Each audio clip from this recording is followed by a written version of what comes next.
gente, tudo bem? Primeiro ano, vamos para a nossa segunda aula do segundo bimestre. Bom, hoje nós vamos falar detalhadamente sobre fato social. Então, o objetivo dessa aula é que você compreenda o conceito de fato social e que você possa identificar as características do fato social, percebendo como a sociedade influencia o comportamento dos indivíduos.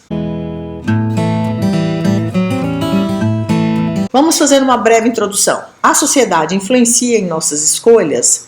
Claro que sim. Na aula passada, nós passamos um tempão falando disso. Por que influencia? Porque nós simplesmente aprendemos dentro da sociedade atitudes que parecem naturais, mas não são. Por exemplo, por que nós usamos roupas em público? Porque não pode andar pelados, nós sabemos disso. O nosso inconsciente coletivo sabe disso. E por que nós ficamos em silêncio quando estamos ouvindo uma explicação, quando nós estamos numa aula, no auditório, numa sala?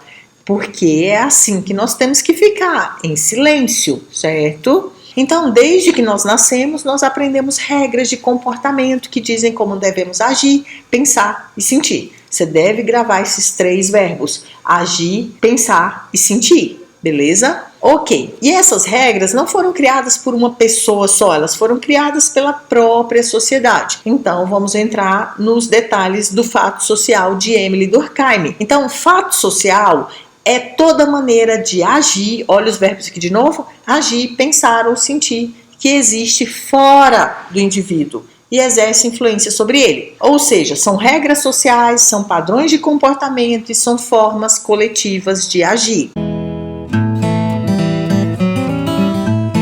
Vamos para as características do fato social. Essa aula é bem curtinha, é só para você gravar o que é fato social em si. Então, Durkheim afirmou que os fatos sociais possuem 3 características principais: a exterioridade, a coercitividade e a generalidade. Então, vamos entender cada uma delas. A exterioridade.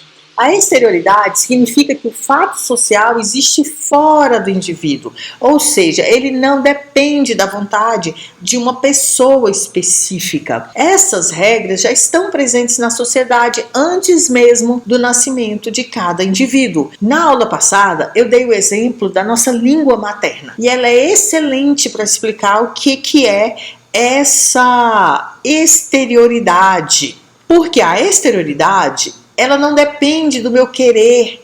Quando eu nasci, olha que faz tempo, hein? A língua materna já estava instituída, meus pais já falavam português. Então, eu aprendi português. E eu fui obrigada a aprender. Não tinha outra língua para aprender, então eu aprendi português, certo? Então, a nossa língua é um fato social, porque todos nós falamos a mesma língua e nos comunicamos, certo? Agora vamos para o outro item, a coercitividade. Esse nome diferente. O que é algo coercitivo? É algo que coage, é algo que força, é algo que oprime, é algo de cima para baixo. Então significa que os fatos sociais exercem pressão sobre os indivíduos para que eles sigam as regras sociais. Ou seja, a sociedade cria mecanismos e incentiva o cumprimento das normas e pune quem não as respeita. Exemplo, se alguém desrespeitar uma lei, ele vai ser punido pela justiça. Se você colar na sua prova, você pode receber um 0. Se alguém furta algo, essa pessoa pode ser presa. Mesmo quando nós não percebemos, a sociedade está constantemente nos pressionando a agir de acordo com as suas normas.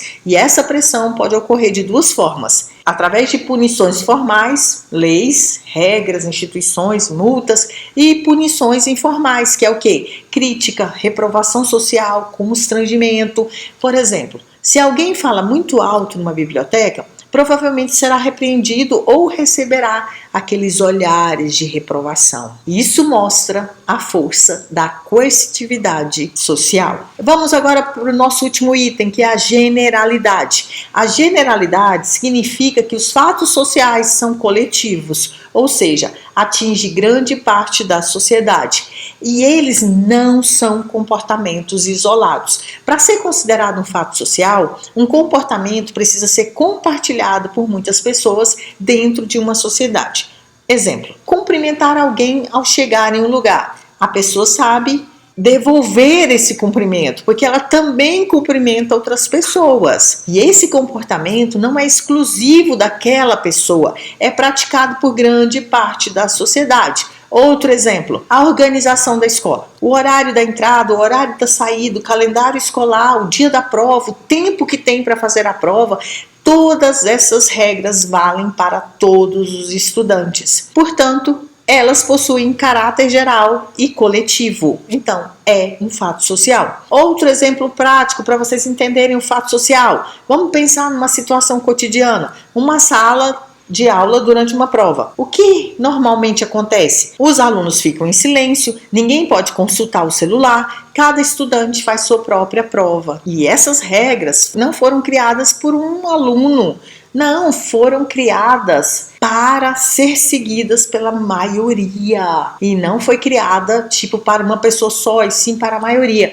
E tem punição para quem descumpre. E essas regras possuem exterioridade, coercitividade, generalidade. Então, isso é um fato social. Então, para concluir, o conceito de fato social criado por Emile Durkheim mostra que os indivíduos não vivem isoladamente, mas fazem parte de uma estrutura social que influencia suas ações. A sociedade já estabeleceu suas normas, valores e costumes, e esses elementos moldam nosso comportamento e organizam a vida coletiva, certinho? Então, fato social é isso: coercitividade, generalidade e exterioridade. Certinho? Então essa foi a nossa aula de hoje.